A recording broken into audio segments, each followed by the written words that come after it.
Meseret Yevamot, traité Yevamot, Daf Zayin, feuille numéro 7. Nous sommes à la feuille 6, 3 lignes avant la fin. Amar Rav Shimi Barashi dit Haïtana, cette braïta que nous avons rapportée juste avant, qui apprend un verset que le Shabbat, on ne peut pas allumer un feu ou faire toute interdiction du Shabbat qui est passible du retranchement pour appliquer la peine de mort sur une personne, ce n'est pas pour dire que s'il y avait ce verset, ailleurs, nous dirons que une obligation repousse l'interdit, même lorsqu'il y a retranchement. Et la Mishum de Maïté, Mikal Vachomer. Et c'est pour une autre raison. C'est parce que, sans le verset, on aurait déduit qu'on repousse l'interdit à cause d'un argument a fortiori. Et donc, on n'a toujours pas de raison pourquoi on devrait avoir un verset également pour dire que le lévira ne s'applique pas à la sœur de sa femme et à une femme qui a une autre interdiction pour laquelle il y a le châtiment du retranchement. Varikama. Et voilà comment on va expliquer cette braïta. Mani mikayem mechale amotumat mishar melachot chutz vitat beddin. Sans le verset, j'aurais dit que comment on applique l'interdiction de transgresser Shabbat et que celui qui transgresse Shabbat est passible de mort. Je l'aurais dit pour d'autres travaux interdits le Shabbat, mais pas pour appliquer la peine de mort du tribunal rabbinique. Mais j'aurais dit que l'application de la peine de mort par le tribunal rabbinique, le Shabbat, serait autorisée parce qu'on aurait appris par un argument a fortiori en disant si déjà le service du temple, qui est quelque chose d'important, Vedocha Shabbat, puisqu'il repousse le Shabbat, puisque les sacrifices sont offerts le Shabbat. Retzicha Dochaota, malgré tout, lorsque il y a eu un meurtre, ça repousse ce service du temple, chez Neymar, puisqu'il est dit dans l'Exode, de mon autel, tu le prendras, l'assassin, pour le tuer. Shabbat, tu traite de avoda. Et nous dit, alors Shabbat, qui est moins important puisqu'il est repoussé par le service du temple, à plus forte raison que le meurtre repousserait le Shabbat et qu'on tuerait celui qui doit être condamné à mort le Shabbat. Mais à ce moment-là, pourquoi la Braïta dit ou peut-être pas? Rigama, voilà ce que la Braïta veut dire. L'obligation d'enterrer un mort qui n'a personne pour l'enterrer, pour laquelle il y a une obligation religieuse d'enterrer, serait une preuve inverse. Chez Dochet Avoda Vendochet Shabbat, puisque elle repousse le service du temple, puisque celui qui doit aller offrir le sacrifice pascal et qui a devant lui un mort dont il doit s'occuper parce qu'il n'y a personne d'autre pour s'occuper, doit l'enterrer, même si à cause de ça, il va se rendre impur et ne pourra pas offrir le sacrifice pascal. Par contre, on n'a pas trouvé que ça repousse le Shabbat. Donc c'est un contre-exemple. Et puis après, la Braïta dit, oui, mais on peut dire aussi l'inverse, que peut-être que enterrer un mort pour lequel il y a une obligation parce qu'il n'y a personne d'autre pour enterrer, ça repousserait le Shabbat, justement, grâce à cet argument a fortiori. Si déjà le service du temple qui repousse le Shabbat, enterrer un mort pour lequel c'est une obligation, repousse ce service du temple, Mila Achoto, on l'apprend du mot Vela Achoto, et pour sa sœur, qui est dit concernant l'abstème, qu'il ne devra pas se rendre impur du tout, même pour sa sœur. Qu'est-ce qu'on a besoin de dire même pour sa sœur, puisque c'est déjà écrit qu'il ne doit pas se rendre impur pour personne. Pour dire même dans le cas où, à cause de cela, il ne pourrait pas offrir le sacrifice pascal, malgré tout, c'est que pour sa sœur qu'il ne se rendra pas impur, mais il se rendra impur pour un mort pour lequel il y a une obligation de se rendre impur parce qu'il n'y a personne d'autre. Shabbat et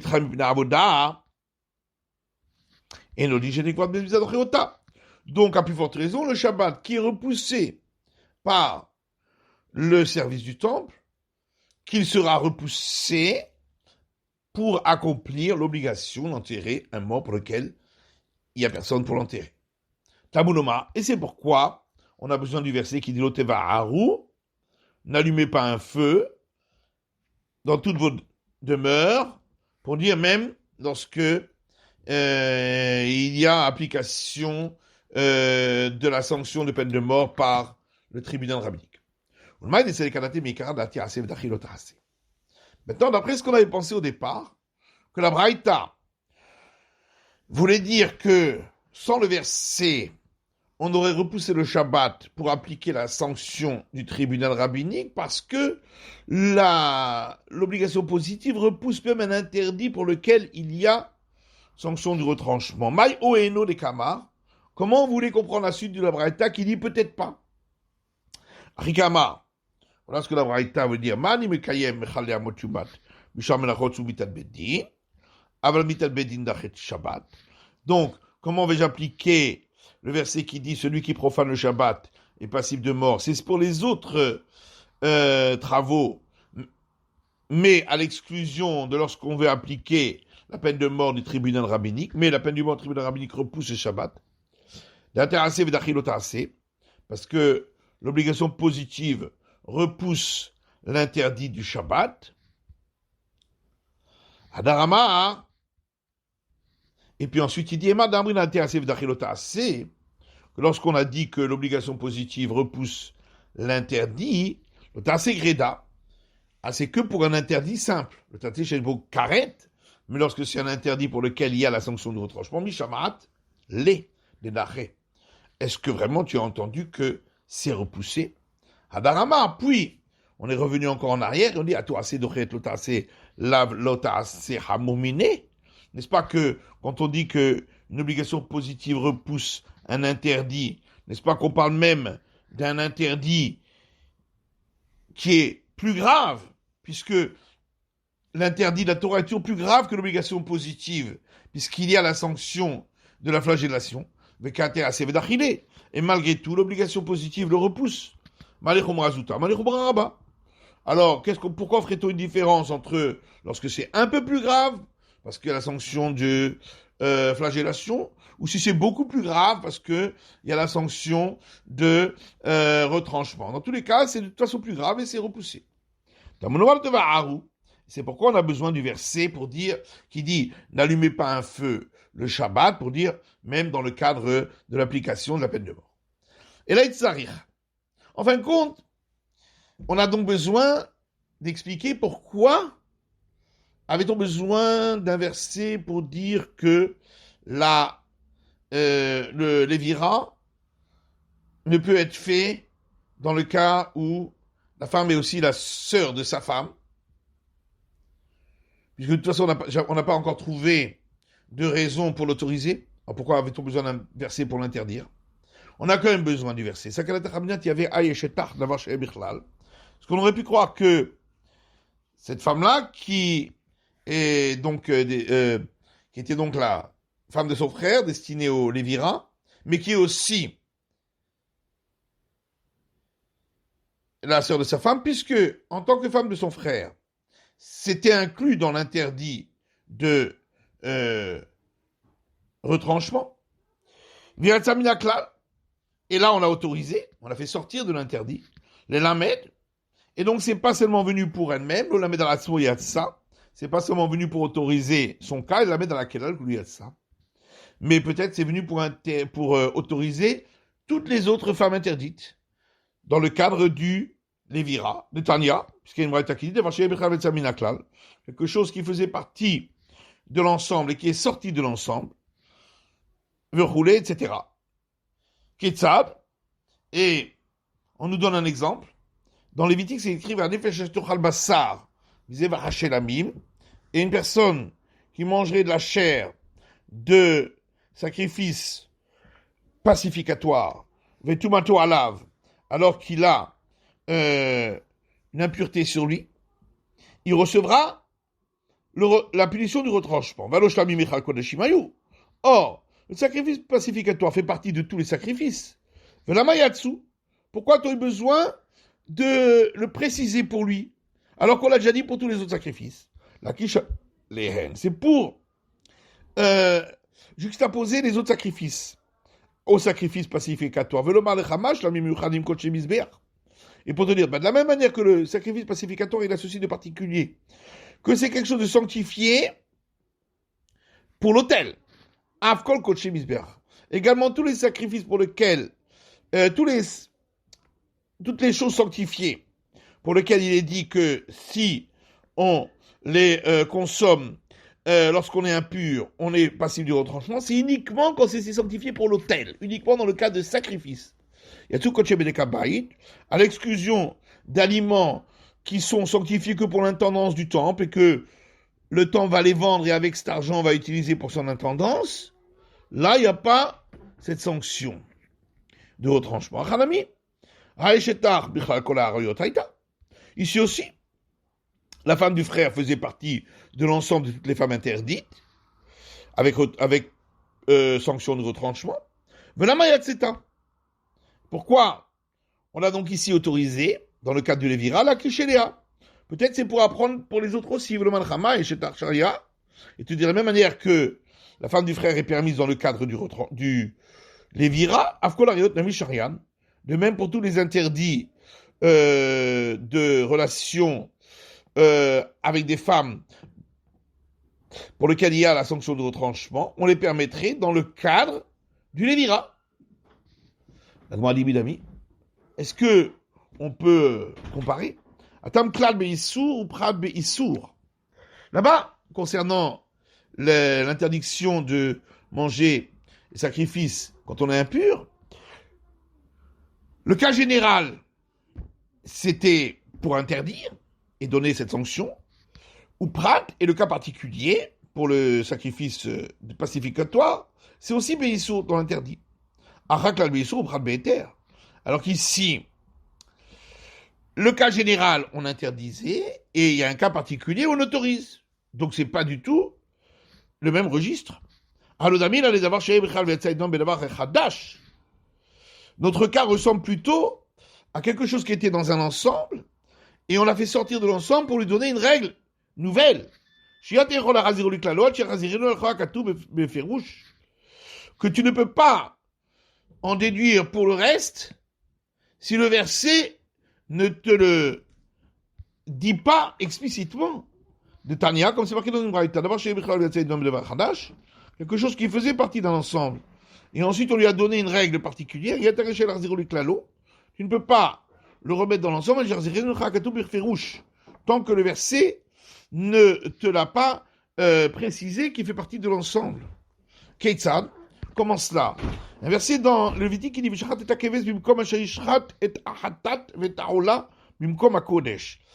il fera l'abattage rituel de l'agneau pour la purification du lépreux au 8e jour de sa purification, à l'endroit où on fait l'abattage rituel du sacrifice expiatoire et de l'Holocauste, à un endroit sanctifié.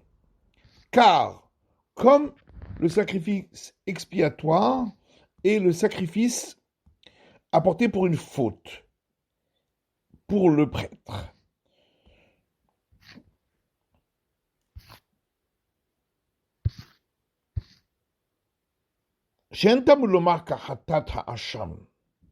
On n'avait pas besoin de dire car comme est le sacrifice expiatoire, ainsi est le sacrifice pour une faute. Pourquoi le verset dit Car comme le sacrifice expiatoire est le sacrifice pour une faute, le Fishatza Hacham Metzora Lidon Bedavar Chadash. Parce que le sacrifice pour la faute qui est apporté ici par celui qui était lépreux et qui est dans son 8e jour de purification, il est sorti de tous les autres sacrifices pour une faute parce qu'on lui a attribué une nouvelle règle pour lui seul. Be Bohen Yad ou Bohen Regel Aymanit.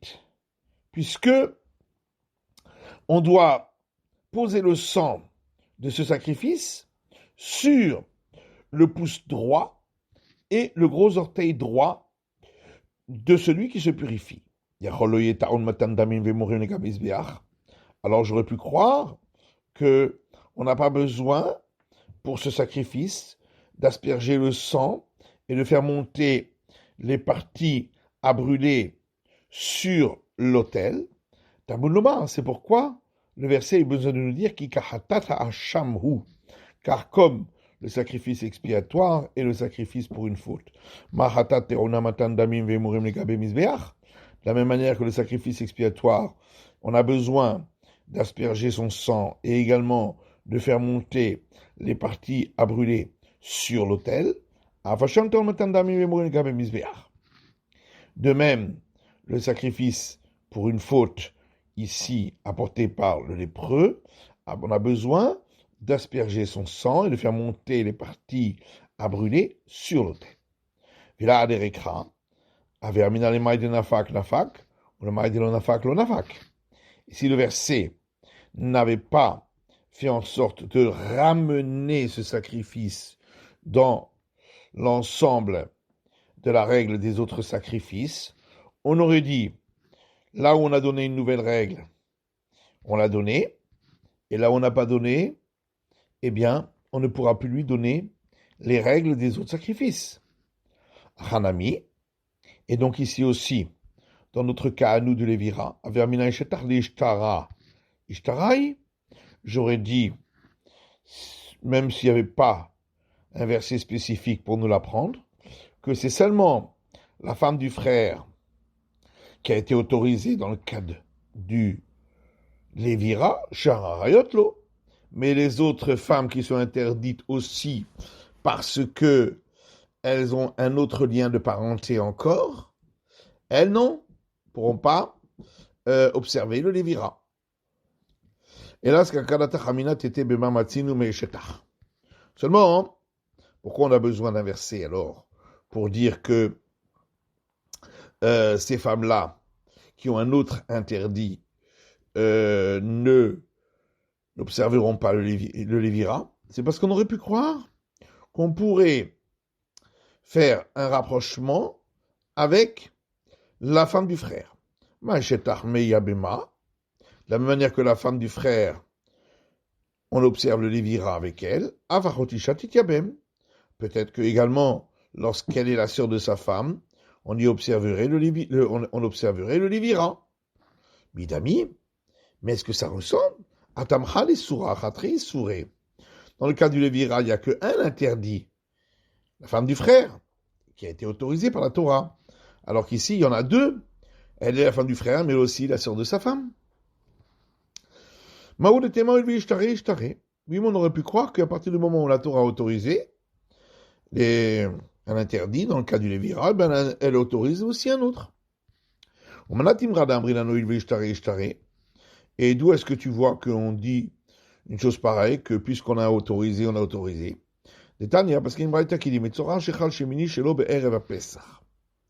le lépreux, que le 8e jour de sa purification tombe veille de Pessah, de veille de Pâques. Vera Keri Bobeyom.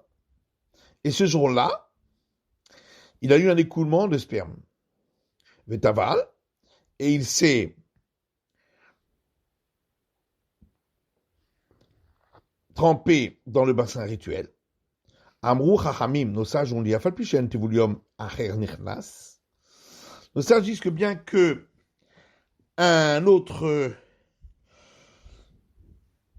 personne impure qui s'est trempée au bassin rituel, mais pour qu'il fait encore jour, et la nuit n'est pas encore tombée, ne peut pas entrer sur le mont du temple.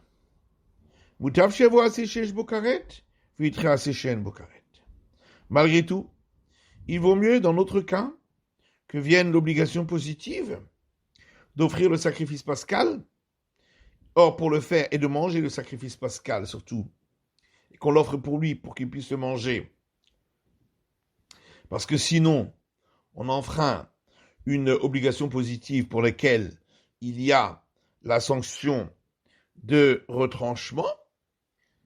Et pour cela, on repoussera une obligation positive pour laquelle il n'y a pas la sanction de retranchement, qui est de faire en sorte que il reste dans son camp à lui et qu'il n'entre pas dans le camp des Lévites, qui est celui du mont du temple. Or, il faut qu'il entre pour pouvoir aller terminer sa purification en tant que lépreux au 8e jour et entrer le pouce droit et le gros orteil droit pour recevoir le sang du sacrifice. Et Rabbi Yochanan dit en vérité, d'après la Torah, il n'y a même pas une obligation positive qu'il n'entre pas sur le mont du temple. Chez Nehemar, puisqu'il est dit dans les chroniques, et le roi Yehoshaphat s'est tenu debout parmi l'assemblée de Juda, devant la nouvelle cour. Pourquoi elle est appelée la nouvelle cour? Amar Yochanan Shechitshuba Devarim. Rabbi Yochanan répond, c'est parce que cette cour-là, qui est le mont du temple, on y a donné de nouvelles règles. En disant que celui qui était impur et qui s'est trempé au bassin rituel, mais il fait encore jour, ne pourra pas entrer à cet endroit du mont du temple qui est le camp des Lévites. Et donc, on l'autorise ici pour le sacrifice pascal. Et